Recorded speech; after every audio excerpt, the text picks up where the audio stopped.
دوستان عزیز، از باریدن برف و سردی های اول زمستان مردم دهه ما یک عنعنه دارند که همه گرد سری دسترخوان جمع آمده قروتاب کرده مردم را سرجم می سازند. امروز عائله کریم‌فا نیز این عنعنه را آغاز نموده به خانه خود اهل دهه را جمع نمودند.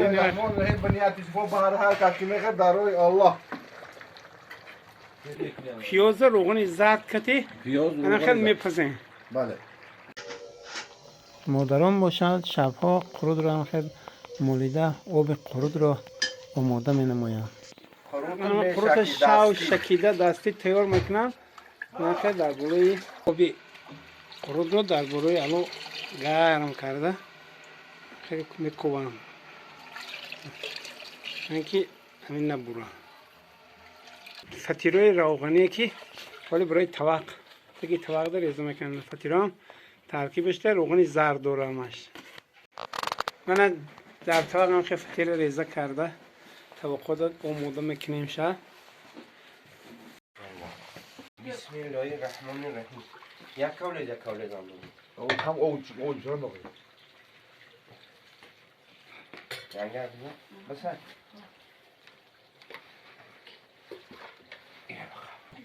بسم الله الرحمن الرحیم. بنیاد شفا. هایش ایشان ایران میکنه. مالی درور بیو بیو.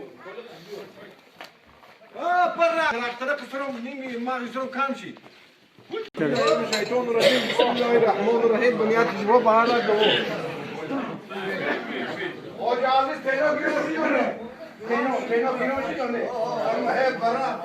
شوشی بدارم میخوام بگم.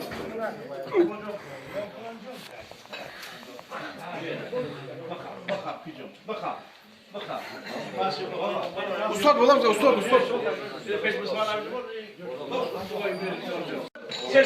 چل تخشیده انا باشه کنه اتفاق پورا بیا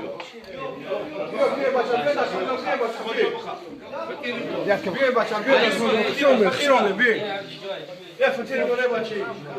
بیا مرامت بگیم بچه‌م بگید بچه‌م بیا ای یگون خونه همسایه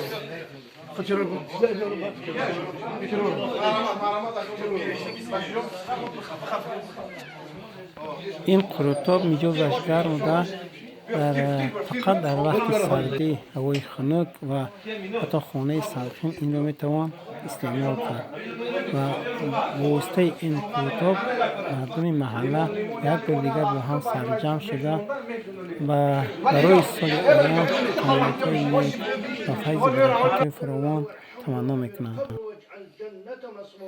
اللهم تقبل انك انت الغفور الرحيم والله يضاعف لما يشاء والله واسع عليم خداوند چند بتیات الله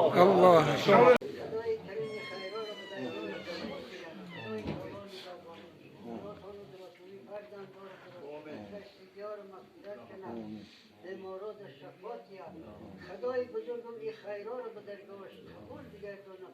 آمین.